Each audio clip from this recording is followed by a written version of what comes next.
Chapitre 38. Troisième prophétie de la Passion. La mère et les fils de Zébédée.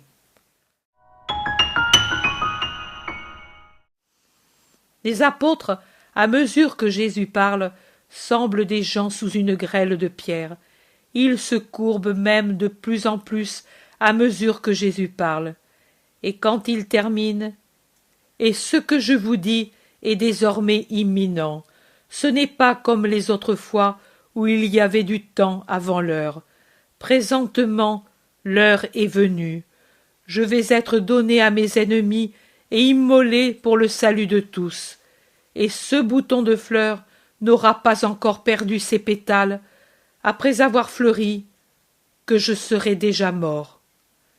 Les uns se cachent le visage de leurs mains, d'autres gémissent comme si on les avait blessés.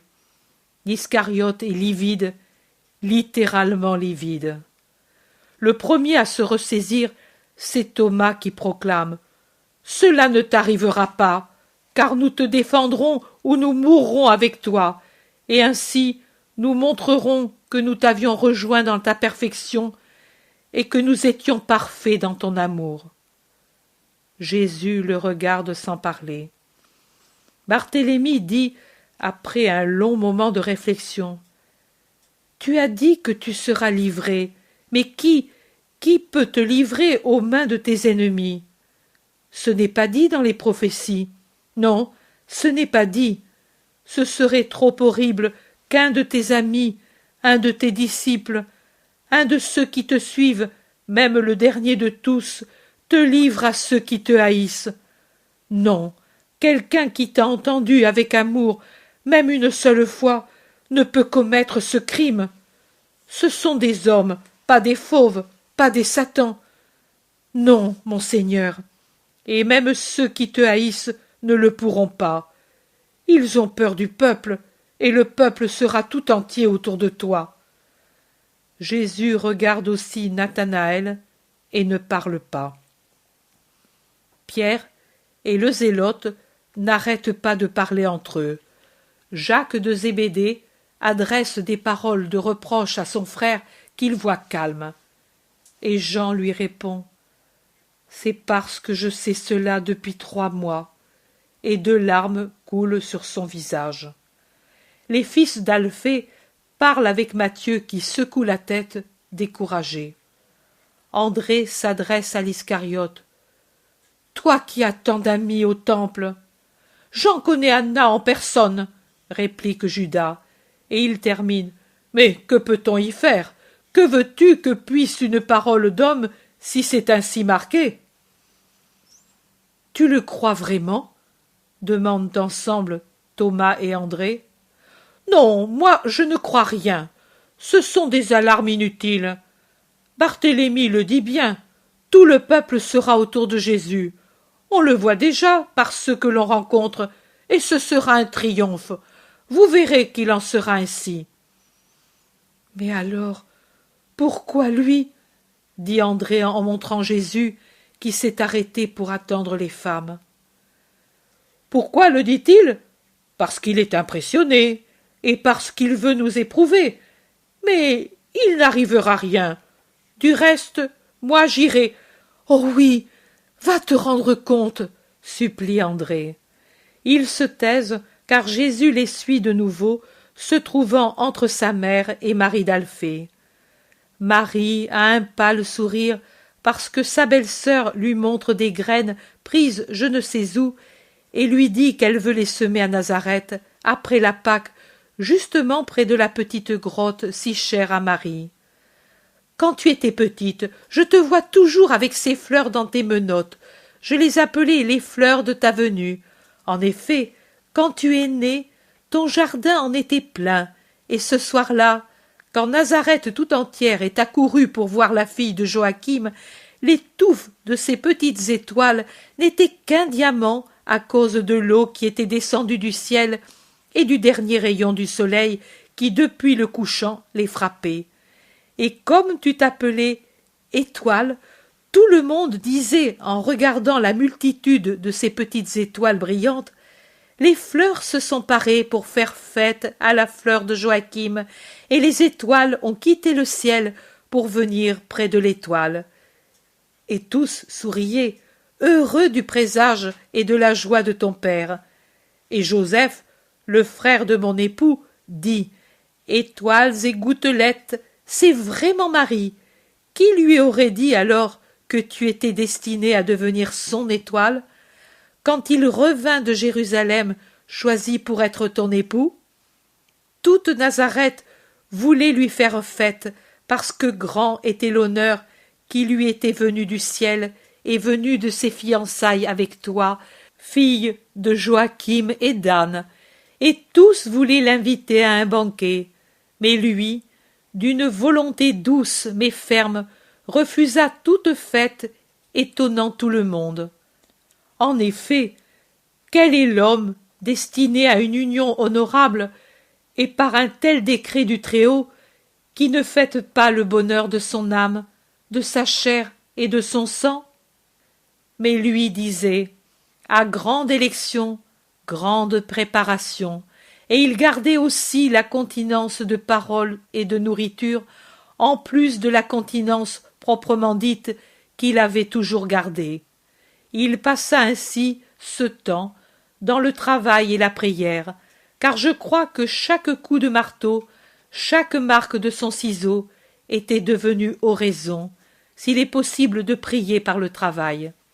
Son visage était comme extatique. Moi, j'allais ranger la maison, blanchir les draps, et toutes choses laissées par ta mère, et que le temps avait jaunies, et je le regardais pendant qu'il travaillait dans le jardin et la maison, pour les refaire beaux comme si jamais il n'avait été à l'abandon, et je lui parlais aussi. Mais il était comme absorbé, il souriait, mais ce n'était pas à moi ni à d'autres, à sa pensée qui n'était pas, non, la pensée de tout homme près de ses noces. Cette dernière est un sourire de joie maligne et charnelle. Lui paraissait sourire aux anges invisibles de Dieu, parler avec eux et leur demander conseil. Marie d'Alphée poursuit.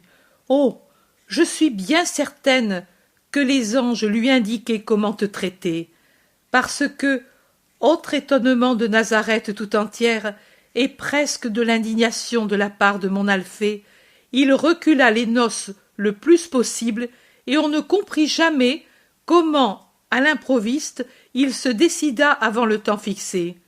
Et aussi, quand on sut que tu étais mère, comme Nazareth s'étonna de sa joie contenue.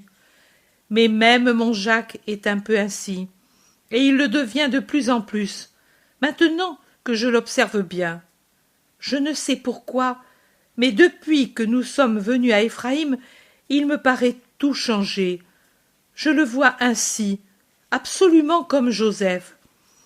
Regarde-le maintenant aussi, Marie, alors qu'il se retourne encore pour nous regarder. N'a-t-il pas l'air absorbé, si habituel en Joseph, ton époux? Il a ce sourire dont on ne sait dire s'il est triste ou lointain. Il regarde, et il a ce regard prolongé, au-delà de nous, qu'avait si souvent Joseph. Te souviens-tu comment Alphée le taquinait? Il disait « Frère, tu vois encore les pyramides ?» Et lui secouait la tête sans parler, patient et secret en ses pensées. Toujours peu bavard, mais après que tu es revenu d'Hébron, il ne venait même plus seul à la fontaine comme il le faisait auparavant et comme tous le font. Ou avec toi, ou à son travail, et sauf pour le sabbat à la synagogue, ou quand il se rendait ailleurs pour affaires, personne ne peut dire qu'il ait vu Joseph aller çà et là pendant ces mois. Puis, vous êtes partis. Quelle angoisse de ne plus rien savoir de vous après le massacre. Alphée se rendit jusqu'à Bethléem.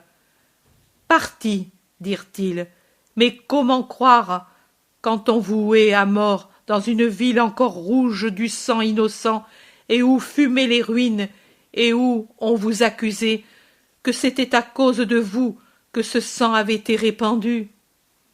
Il alla à Hébron, et puis au temple, car Zacharie était de service. Élisabeth ne lui donna que des larmes, Zacharie des paroles de réconfort. L'un et l'autre, angoissés pour Jean, craignant de nouvelles atrocités, l'avaient caché et tremblé pour lui. De vous, il ne savait rien. Et Zacharie dit à Alphée, « S'ils sont morts, leur sang est sur moi, car c'est moi qui les ai persuadés de rester à Bethléem. Ma Marie, mon Jésus, qu'on avait vu si beau à la Pâque qui suivit sa naissance, et ne savoir rien pendant si longtemps. Mais pourquoi jamais une nouvelle? Parce qu'il valait mieux se taire. Là où nous étions, il y avait beaucoup de Marie et de Joseph, et il valait mieux passer pour un couple quelconque, répond tranquillement Marie, et elle dit en soupirant, et c'étaient encore des jours heureux dans leur tristesse. Le mal était encore si loin. S'il manquait tant de choses à nos besoins humains, notre esprit se rassasiait de la joie de t'avoir, mon fils. Marie d'Alphée observe. Maintenant aussi, Marie, tu l'as, ton fils. Il manque Joseph, c'est vrai, mais Jésus est ici, et avec son amour complet d'adulte. Marie lève la tête pour regarder son Jésus. Son regard trahit son déchirement, malgré le léger sourire sur les lèvres, mais elle n'ajoute pas un mot. Les apôtres se sont arrêtés pour les attendre, et se sont tous réunis, même Jacques et Jean, qui étaient en arrière de tous, avec leur mère. Pendant qu'ils se reposent de la marche, et que certains mangent un peu de pain, la mère de Jacques et Jean s'approche de Jésus et se prosterne devant Jésus, qui ne s'est même pas assis dans sa hâte de reprendre la marche. Jésus l'interroge, car il est visible qu'elle désire lui demander quelque chose. « Que veux-tu, femme? Parle. »« Accorde-moi une grâce avant que tu t'en ailles, comme tu le dis. »« Et laquelle? » ?»« Celle d'ordonner que mes deux fils, qui pour toi ont tout quitté, siègent l'un à ta droite et l'autre à ta gauche, quand tu siégeras dans ta gloire dans ton royaume. » Jésus regarde la femme, et puis il regarde les deux apôtres et leur dit, « C'est vous qui avez suggéré cette pensée à votre mère en interprétant très mal mes promesses d'hier? Le centuple pour ce que vous avez quitté, vous ne l'aurez pas dans un royaume de la terre. Vous aussi, donc, vous devenez avides et sots? Mais ce n'est pas vous. C'est déjà le crépuscule empoisonné des ténèbres qui s'avance, et l'air souillé de Jérusalem qui approche et vous corrompt et vous aveugle. Moi, je vous dis que vous ne savez pas ce que vous demandez. Pouvez-vous peut-être boire le calice que moi je boirai? Nous le pouvons, Seigneur. Comment pouvez-vous le dire si vous n'avez pas compris quelle sera l'amertume de mon calice? Ce ne sera pas seulement l'amertume que je vous ai décrite hier, mon amertume d'homme de toutes les douleurs. Il y aura des tortures que même si je vous les décrivais, vous ne seriez pas en condition de comprendre. Et pourtant, oui, puisque bien qu'étant comme deux enfants qui ne connaissent pas la portée de ce qu'ils demandent, puisque vous êtes deux esprits justes et que vous m'aimez, certainement vous boirez à mon calice. Cependant, siégez à ma droite ou à ma gauche, il ne dépend pas de moi de vous l'accorder. C'est une chose accordée à ceux auxquels mon Père l'a préparée. Les autres apôtres, pendant que Jésus parle encore, critiquent âprement la demande des fils de Zébédée et de leur mère. Pierre dit à Jean, « Toi aussi, je ne te reconnais plus pour ce que tu étais. » Et l'Iscariote, avec son sourire de démon. Vraiment, les premiers sont les derniers. Tant de découvertes surprenantes. Et il rit jaune. Philippe dit d'un ton de reproche. Est-ce par hasard pour les honneurs que nous avons suivi notre maître? Thomas, au contraire, pour excuser les deux, s'en prend à Salomé en lui disant « Pourquoi faire mortifier tes enfants? Tu devais réfléchir, si eux ne l'ont pas fait, et empêcher cela. » Le Thaddée dit « C'est vrai, notre mère ne l'aurait pas fait. » Barthélemy ne parle pas, mais son visage marque clairement sa désapprobation. Simon le Zélote dit, pour calmer l'indignation, « Nous pouvons tous nous tromper. » Matthieu, André et Jacques d'Alphée ne parlent pas, mais visiblement ils souffrent de l'incident qui entache la belle perfection de Jean. Jésus fait un geste pour imposer le silence et il dit « Et quoi? D'une erreur va-t-il en venir un grand nombre? Vous qui exprimez des reproches indignés, ne vous apercevez-vous pas que vous péchez vous aussi? Laissez tranquilles vos deux frères. Mon reproche suffit. Leur humiliation est visible, leur repentir humble et sincère. Vous devez vous aimer entre vous, vous soutenir mutuellement, car en vérité, aucun d'entre vous n'est encore parfait. Vous ne devez pas imiter le monde et les hommes qui en font partie. Dans le monde, vous le savez, les chefs des nations les dominent et les grands exercent sur elles leur autorité au nom du chef. Mais parmi vous, il ne doit pas en être ainsi. Vous ne devez pas avoir la prétention de dominer les hommes, ni vos compagnons. Au contraire, que celui qui parmi vous veut devenir plus grand se fasse votre ministre, et que celui qui veut être le premier se fasse le serviteur de tous, comme l'a fait votre maître. Suis-je venu par hasard pour opprimer et dominer? Pour être servi? Non, en vérité, non. Je suis venu pour servir. Et de même que le Fils de l'homme n'est pas venu pour être servi, mais pour servir et pour donner sa vie pour racheter un grand nombre, ainsi vous devrez savoir faire, si vous voulez être comme je suis et où je suis. Maintenant, allez et soyez en paix entre vous, comme je le suis avec vous. Jésus me dit, marque fortement le point. Vous boirez certainement à mon calice. Dans les traductions, on lit mon calice. J'ai dit à mon calice, et non pas mon calice. Aucun homme n'aurait pu boire mon calice. Moi seul, le Rédempteur, j'ai dû boire mon calice tout entier. À mes disciples, à mes imitateurs et à ceux qui m'aiment, il est certainement permis de boire à ce calice où j'ai bu, une goutte, une gorgée, ou les gorgées que la prédilection de Dieu leur permet de boire.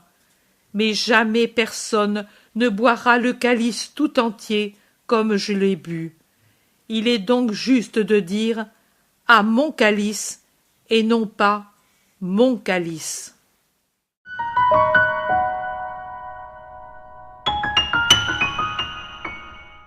L'intérêt pour les écrits de Maria Valtorta ne cesse de grandir. Et les fruits récoltés, vocation, conversion, sont immenses. Visionnaire de la vie du Christ, de la conception de Marie jusqu'au début de l'Église, sa description des personnages, de leur psychologie, la précision des lieux où ils évoluent, des coutumes et mœurs de l'époque, est proprement sidérante et à ce jour inégalée.